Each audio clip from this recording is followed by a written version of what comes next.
의 국정원 특활비 사용 내역을 캐고 있는 검찰 수사가 민간인 불법 사찰 사건으로까지 확대되고 있다고 합니다.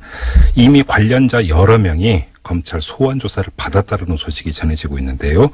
지금부터 이 문제 자세히 짚어보도록 하겠습니다. 이 민간인 불법 사찰의 피해자는 바로 KB 한마음 대표였던 김종익 씨인데요. 이 김종익 씨의 변호인이었던 최강욱 변호사 연결합니다. 여보세요. 예. 예, 안녕하세요, 변호사님. 예, 안녕하세요. 네네.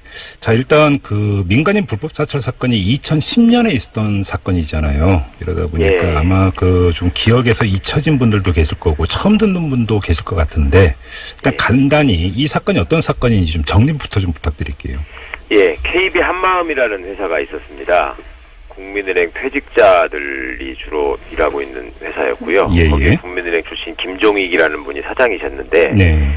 이분 고향이 강원도 평창입니다. 근데 어느 날 갑자기 총리실에서 나왔다라고 하면서 회사에 들이닥쳐서 회사에 있는 모든 장부를 압수해 갑니다. 예. 불법적인 압수수색이었죠. 네. 그러고 나서 당신 블로그에다가 왜 대통령을 비판하는 동영상을 올렸느냐. 알고 있는 정치인을 대라. 네. 촛불 집회에 자금을 지원한 게 아니냐. 기억하시겠지만 당시에 광우병 시위로 촛불 집회가 굉장히 뜨거웠고요. 그렇죠. 그때 대통령이 사과 성명을 발표한 후에 내부적으로 지시를 한 게 촛불 집회에 자금을 댄 사람을 찾아라 이런 지시를 했다 그랬죠. 네네. 그래서 아마 그런 차원에서 이제 그 별동대 내지 특공대가 움직인 것 같았는데요. 그래서 이분은 회사 대표이사직에서도 쫓겨나고 주식 지분도 회사 4분의 75%를 갖고 있는 대주주였는데 다 네. 포기시키고 예. 그리고 이제 일본으로 도피를 하게 만듭니다. 예. 그런데 나중에 이제 이게 그 이분한테 불기소 처분을 해서 이게 네. 헌법 소원을 저희가 냈고요. 그 예. 과정에서 수사 기록을 확인해 보니 명백히 수사기관이 아닌 국무총리실에서 불법적인 행위를 한 것을 확인을 하게 된 거죠. 그렇죠. 그런데 네. 그 후에 검찰이 수사를 한다고 하면서 소위 꼬리 자르기로 일관을 하다가 이제 그러면서 이제 이른바 증거인멸, 디가우징이 이제 벌어지는 게 바로 그 단계인 거죠, 그러니까. 예. 그 상황에서 디가우징은 있었던 거고요. 그렇죠. 예. 이제 그러고 나서 총리실에 나중에 이제 그게 또 밝혀지죠. 네. 총리실에 이제 컴퓨터 하드디스크를 아예 그 증거인멸 차원에서 파괴해버리는 디가우징이라고 해서. 그렇습니다. 그것도 청와대 구체적인 지시를 받아서. 그렇죠. 그리고 나서 이게 이제 모두 폭로가 되면서 그 다음에 이제 관련자들 회유 공작에 들어가게 되는 거고요. 그런데 여기서 이제 국정원 특활비 사건이 바로 이 사건하고 연결이 되는 게 네. 이 증거인멸에 가담했던 당시 총리실 직원들한테 청와대가 회유하는 차원에서 돈이 전해졌는데 그렇습니다. 이 돈이 국정원 특활비에서 나온 것이 아니냐. 결국 네. 간단히 정리하면 이것 아니겠습니까? 그렇습니다. 당시에는 이제 그 총리실 직원들의 입을 막기 위해서 네. 내지는 불만을 무마하기 위해서 여러 가지 돈, 자리 뭐 이런 것들이 오간 것 같다. 네네. 그다음에 실제로 오갔다라는 것들이 확인되고 있었는데요. 예. 그때 이제 제일 유명한 사건이 우리 장진수 주무관이 폭로한 관봉 5천만 원 사건이었습니다. 그렇죠, 그렇죠. 예, 그러니까 총리실의 고위직 1급 공무원이었던 유충열 씨가 와가지고 관봉 5천만 원을 주면서 예. 회유를 했다. 그리고 그 5천만 원을 자기한테 준 사람은 청와대 공직기강 비서관인 장성명 씨였다. 맞습니다. 네네. 예, 그렇게 장진수 씨가 다 세상에 알렸고. 예. 그래서 이제 관봉이라는 것을 사람들이 그때 용어 자체도 처음 알았고. 맞아요. 예. 예, 한국은행 띠지로 있는 이런 돈이 있구나. 이런 것도 처음 알았고. 당시에 이제 야당 이해찬 전 총리나 이런 분들이 그거는 청와대에서 쓰는 돈일 때 예. 관봉으로 한국은행에서 나온다. 이런 말씀 일부 하셨는데 그냥 묻혀버렸고요. 당시만 해도 이 국정원 특활비일 거라고는 생각을 못했죠. 그러니까 그때 관봉까지는 나오는데 그 관봉의 출처가 어디인지는 결국은 못 밝혀낸 건데. 그랬었죠. 그 뭐 그때 유명한 얘기 있었지 않습니까? 유충열 씨가 돌아가신 장인어른이 주신 돈이다라는 아주 황당한 거짓말을 해가지고 진짜 어이가 없었는데. 그러니까요. 예. 근데 장인어른께서 어떻게 한국은행 출고된 상태는 5천만 원 다발을 비닐로 이렇게 이제 쌓아놓은 게 관봉인데. 글쎄 맞습니다. 한국은행 장인어른이 한국은행 총재라도 그건 불가능한 일이었는데 그런 말도 안 되는 소리를 했었죠. 예. 아무튼 그 출처가 안 밝혔는데 이번에 지금 검찰 수사 과정에서 김진무 당시 민정 2 비서관이 국정원한테 받은 돈이다. 지금 보도가 나오고 있는 이런 건데요. 그렇죠. 네. 변호사님은 어떻게 파악하고 계세요?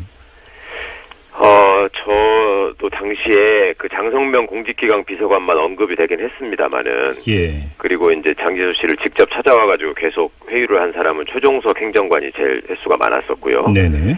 그런데 저는 내부적으로 청와대의 시스템이나 그 음. 사람들의 업무 분장을 알고 있는 입장에서 예.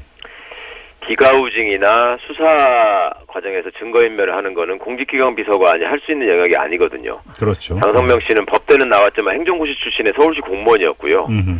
그 민정수석실 안에 법률 전문가들이 파견된 검사를 포함해서 얼마나 많은데 네. 그때도 저는 분명히 이거는 김진모 비서관이 역할을 했을 거라고 생각을 했고 또 나중에 당시에 민정수석이었던 권재진 씨가 법무부 장관으로 오고요. 네네. 김진모 씨도 청와대 파견을 마치고 검찰로 복귀하자마자 검사장이 됩니다. 네네. 그래서 이거는 그 입막음 내지는 그 공로에 대한 보상 네. 그리고 앞으로도 이 사건이 더 이상 불붙지 않게 하라는 특수 임무를 이분들이 받은 게 아닐까. 네. 저는 솔직히 강력하게 의심하고 있었습니다. 예, 그래서 예. 그리고 또 김진모 검사는 과거에 국정원 파견에서 근무했던 경력이 있었거든요. 네네. 그래서 이번 일이 이렇게 터지고 나니까 이래서 김진모가 등장하는구나라는 게 네. 제 나름대로는 퍼즐이 맞춰지더라고요. 좀 정리를 좀 해주세요. 어떻게 이 네. 퍼즐이 어떻게 되는 겁니까? 제가 추측하기로는 네. 당시에 그 문제가 터졌을 때 정권 입장에서는 굉장히 몰리는 상황이었고요. 네. 기억하시겠지만 모든 신문들이 다 청와대를 주목하고 있었고 MB를 주목하고 있었고 심지어 조선일보조차도 네. 기사의 제목이 모두가 한 사람을 가리킨다였던 것으로 제가 기억합니다. 네. 그리고 서울신문에서 특종을 했죠. 원충현 수첩이라는 게 나와가지고 예. 거기에 이제 VIP 지시사항 뭐 이런 것들이 네네. 숱하게 언급이 됐죠. 네. 그러니까 청와대 입장에서는 굉장한 위기의식을 느꼈는데 그때 마침 연평도 포격 사건이 터지는 바람에 이게 다 묻혀버렸었단 말입니다. 네네. 그런데 나중에 이제 요즘 드러나고 있는 일들을 조합해서 생각을 해보니 예. 그렇다면 네. 이 문제에 대해서 진실을 알고 있는 사람들의 입을 틀어막는 게 중요했고 음흠. 그러니까 그런 점들을 알고 있는 당시에 그 진경락이라는 네. 공직윤리지원관실의 기획팀장 기획총괄과장이었죠. 총괄과장. 네. 예. 진경락 같은 경우에는 수감 중에 저 여당에다가 자기에게 전국구 비례 7번을 달라. 네. 여당으로 번호까지 정해서 아예 제안을 했다는 거 아닙니까? 네네. 자기 입을 막으려면. 그러니까 그런 황당한 일들이 있었고 장진수 주무관은 온갖 자리를 주고 무슨 뭐 현대자동차에 주식시켜주겠다, 뭐 대기업에 전무로 보내주겠다라는 네. 얘기들 막 했지 않았습니까? 그렇게 그 회유를 과정에서 했었죠. 예. 네, 돈이 오가고 뭐 이랬었는데 음흠.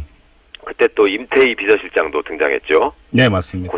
고생하는 사람들에게 뭐 돈을 준 거에 불과하다 하면서 그게 돈을 줬죠. 2010년 추석 때였죠. 네. 네네. 그러니까 이런 점들을 볼 때 분명히 어디선가 이제 그 돈을 가지고 입막음을 하려는 시도가 있었는데 예. 이번에 김진모 비서관이 의미 있는 진술을 했어요. 실질심사 과정이나 수사 과정을 통해서 나온 얘기가 이제 보도가 됐지 않습니까? 예. 그걸 보면 돈을 자기가 5천만 원을 받은 건 사실이다. 그런데 나는 이 돈을 장성명 비서관에게 주지는 않았다. 네. 그리고 내가 쓰지도 않았다. 이렇게 얘기했다고 합니다. 바로 거기서부터가 이제 사실은 풀려야 되는 이야기가 되는 거죠. 그렇습니다. 예. 예. 그래서 제 나름대로 좀 과거에 이 관련됐던 사람들에게 들어보니 예. 검찰에서 조금 더 구체적인 진술을 한 것 같던데요. 아, 잠깐만요. 그러니까, 김진모 비서관이 요번에 네네. 예. 네네. 어떻게요? 조사를 받는 과정에서 네. 그 윗분의 지시를 받아서 네. 국정원에 가서 내가 돈을 받아왔다. 그리고 그 돈을 장성명 그 비서관에게 준 것도 아니고 네. 이제 원래 진술은 그 윗분의 지시대로 나는 다시 갖다 전달했다. 그러니까 윗사람이 야 너 저기 가면은 돈 줄 거니까 받아와. 네. 그래서 자기가 이제 국정원 파견 경험이 있으니까 국정원 아는 사람이 많은 거죠. 그렇죠. 그러니까 이제 그쪽 가서 그 사람들 만나서 돈을 받아가지고 네. 원래 돈 받아오라고 시켰던 사람한테 갖다 줬다는 겁니다. 아, 윗분한테.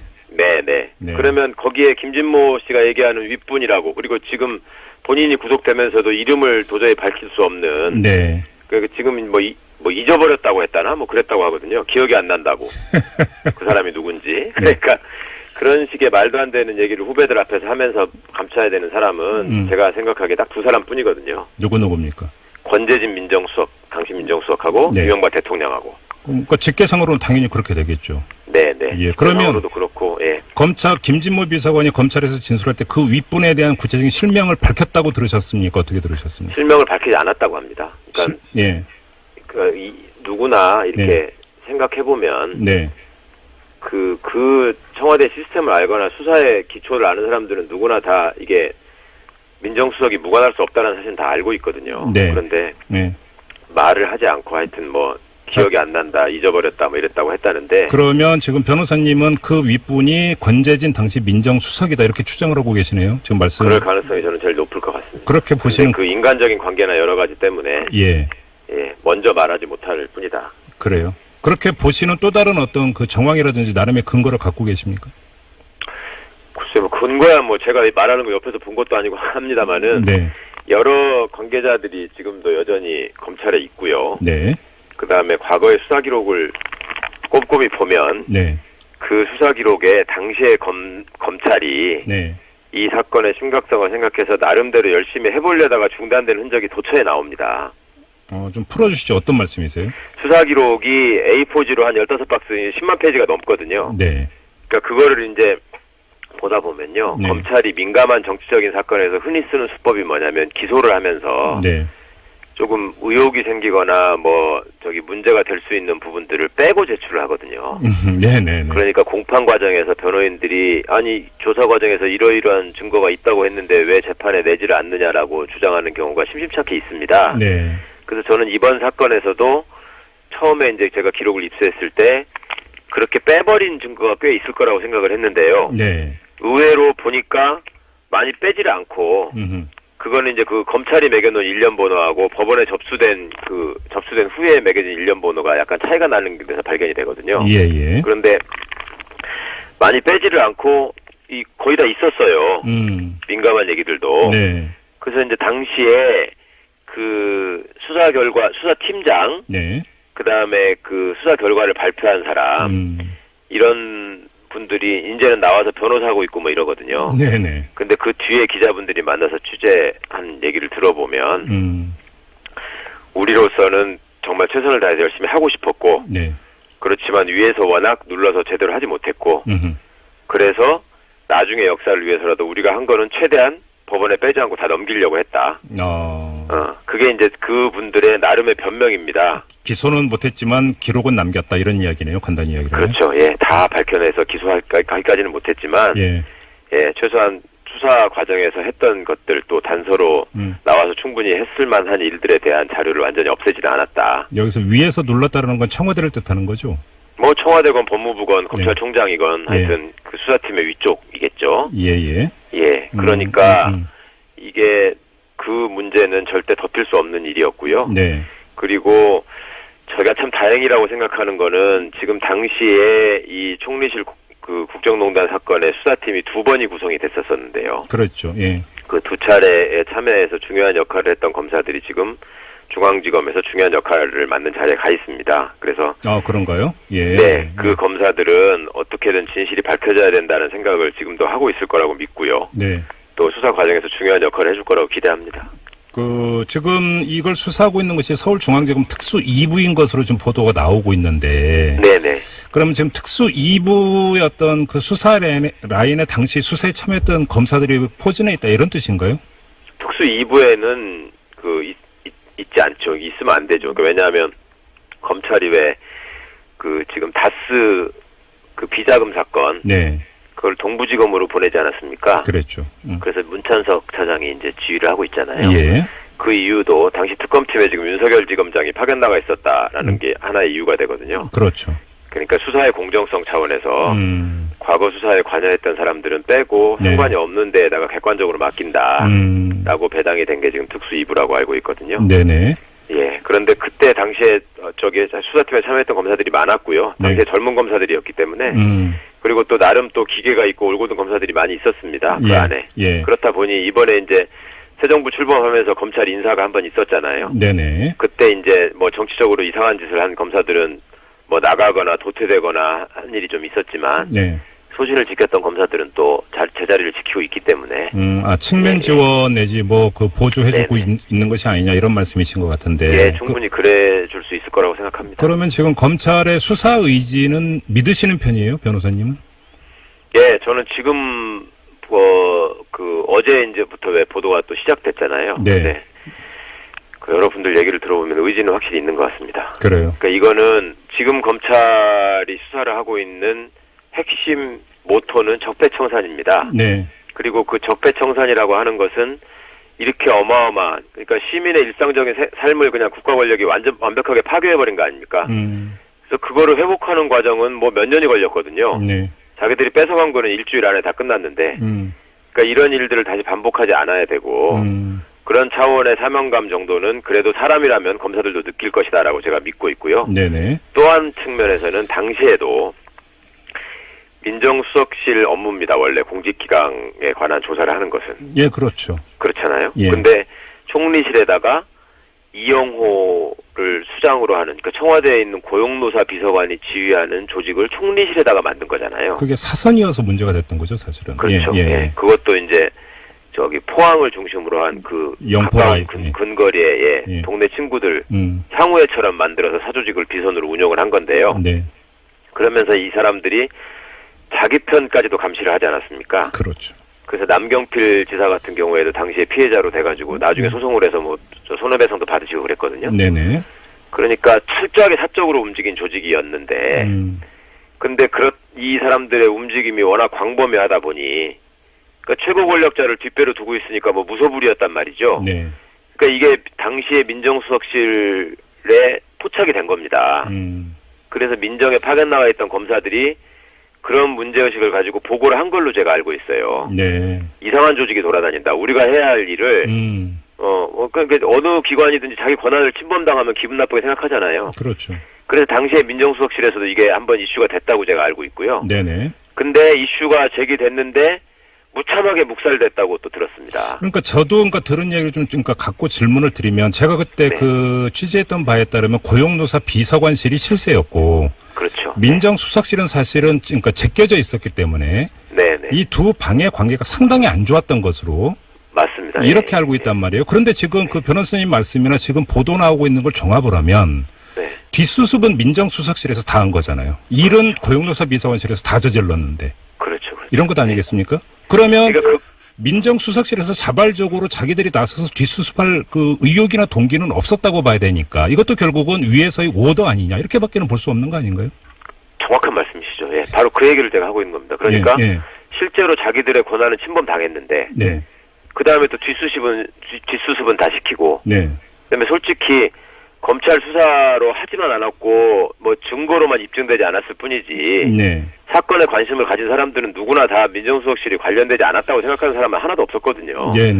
그러면 어찌 보면 검찰 소속의 검사 입장에서는 똥물을 뒤집어 쓴 격입니다. 그러니까 이걸 한번 씻고 싶은 거예요, 이 사람들도.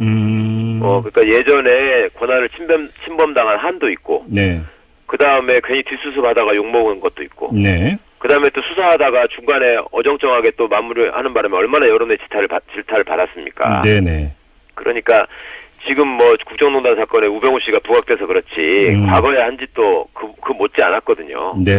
그러니까 이제 그런 점들을 본인이 뭐 세탁할 필요도 있을 거고요. 그 다음에 또 하나는 지금 검찰개혁이 시대적 화두가 되고 있고 개혁과제 1순위가 되고 있는데요.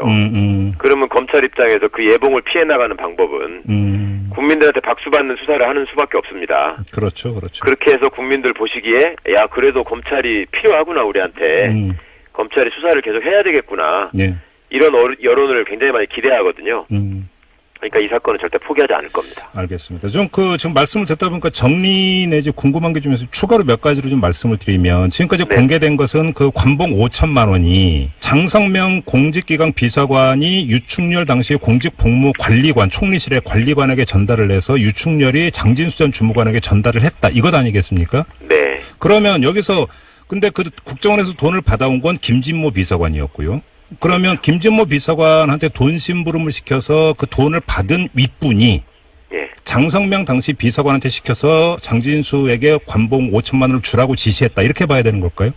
그렇겠죠. 지금 나와 있는 얘기로는 딱 그런 고리인 것 같고요. 그렇게 그러니까 봐야 되는 장성명 겁니까? 씨가 유충렬 씨를 불러서 돈을 준 거고 임무를 준 거고 당신이 총리실 고위공직자니까 장진수 씨가 총리실 소속의 공무원이니까 내가 직접 만날 수는 없으니 당신이 주고서 이렇게 해서 약속을 받아와라. 이렇게 진행됐을 가능성이 높은 거죠. 결국은 김진모도 돈 심부름한 사람밖에 안 된다는 이야기가 되는 거고 1차 정리가 여기서는 그렇게 돼버리면 그 고리에서는 돈 심부름한 것만 있는 거죠. 일단은. 그렇죠. 자 그리고 또 한 가지 그 외에 이제 그리고 또 한 가지는 뭐 저희도 이제 저희 방송에서 잠깐씩은 이야기를 했는데 사실은 캐야 되는 돈이 여러 가지가 있는데 그 중에 하나가 총리실 그 직원들이 이제 그 사법 처리가 되니까 네. 변호사를 청와대에서 선임해주고 변호사 수임료를 청와대에서 대납을 해주는데요. 그렇죠. 네. 이 돈도 결국은 이렇게 본다면 국정원 특활비에서 나왔다고 봐야 되는 걸까요? 어떻게 보세요, 변호사님? 그럴 가능성이 제일 높지 않겠습니까? 예. 네. 물론 이제 특활비를 쓰는 기관은 여러 군데가 있고요. 네. 뭐 민정수석실도 당연히 특활비가 있는데, 네. 근데 국정원처럼 그렇게 자금이 풍부하지 않고 또 나중에 흔적을 안 남기는, 네. 그러니까 이제 조사를 받지 않는 자금은 국정원에만 있기 때문에 예. 그 돈일 가능성이 제일 높을 것 같습니다. 그래서 지금 검찰이 관련자들을 계속 소환 조사하고 있는 이유가 바로 그것 때문이라고 봐야 되는 거겠죠. 예, 그것밖에 없는 거죠. 네. 알겠습니다. 아무튼 변호사님의 그 말씀을 종합을 하면 일단 그 권재진 당시 민정수석에 대한 수사는 불가피해 보이는데 예. 문제는 이 사람이 법무장관까지 지낸 사람 아니겠습니까? 지금 네네. 수사 검사들 입장에서는 상당히 부담스러운 인물일 수 있는데 그렇죠. 권재진 전 수석에 대한 검찰 수사 제대로 진행이 될 수 있다고 보세요? 그러니까 내부에서도 아마 권재진 씨를 언제 소환해서 어떤 수위까지 가야 되느냐에 대한 토론이 분명히 있을 것 같고요. 예. 그 과정에서 과거 권재진 씨가 법무부 장관으로 재직할 때, 네. 또 그 전에 검사로 재직할 때, 네. 이분이 그 인간적인 호감을 후배들한테 꽤 많이 받은 편이거든요. 아, 그래요? 예. 네. 그러니까 이제 처신도 잘하고 뭐 사람 관리를 잘했달까? 네. 하여튼 뭐 무리하게 뭐 후배들한테 굴림하거나 이런 스타일은 아니었던 것 같습니다. 네. 그렇다 보니 인간적인 어떤 정리를 갖고 있는 사람들이 검찰에 지금도 있고요. 네. 그런 것들이 신경이 쓰이겠죠. 그리고 법무부 장관이라고 하는 거는 검사들의 인사권자이기 때문에 예. 그 과정에서 뭐 권재진 씨로부터 인사 혜택을 받았다고 생각하는 검사가 있을 수도 있겠죠. 네. 그러니까 그런 사람들이 뭐 교묘하게 권재진 씨에 대한 수사 네. 필요성, 예. 그다음에 뭐 이런 것들을 다른 논리로 물타기를 시도할 그 위험성이 있어 보이는데, 네. 근데 이제 지금 이런 방송들을 통해서 시민 여러분들이 이 사건의 심각성, 그다음에 그때 당시에 공직자들이 있었던 위치, 네. 그리고 그 사람들이 지켰어야 될 그 금도, 네. 이런 것들을 알고 계신다면 검찰도 이제 내부적으로 그걸 좀 극복하고 네. 네, 정의를 위해서 좀 나아갈 수 있기를 기대합니다. 알겠습니다. 마지막 질문이 이건데요. 권재진 전 수석이 종착점은 아니겠죠? 변호사님? 아, 당연하죠. 네. 당연하다는 말씀은 어떤 뜻입니까? 민정수석 혼자서 그런 일들을 한다라고 하는 거는 자기가 그런 일을 했어야 되는 책임감하고 네. 예, 그거에 따라서 생길 수 있는 이익 내지는 손해를 이렇게 살펴봐야 되는데요. 네. 이 민정수석이 그 뒤에 법무부 장관으로 간 게 저는 이 사건을 막은 데 대한 보상이라고 저는 생각하거든요. 그렇게 보세요? 네. 네. 그러니까 그 이득을 받은 것이고, 네. 어찌 보면. 네. 그 다음에 앞서 말씀드린 것처럼 그간에 벌어진 일들을 쭉 복기를 해보면, 민정수석실은 오히려 피해자였다가 뒤치다거리 하는 역할에 머무르고 있기 때문에. 그러니까요. 예. 그거를 무슨 이득을 보고 적극적으로 나서서. 네. 지금까지도 이제 구속되느냐 마느냐 하는 얘기에 입길에 오르내릴 정도로.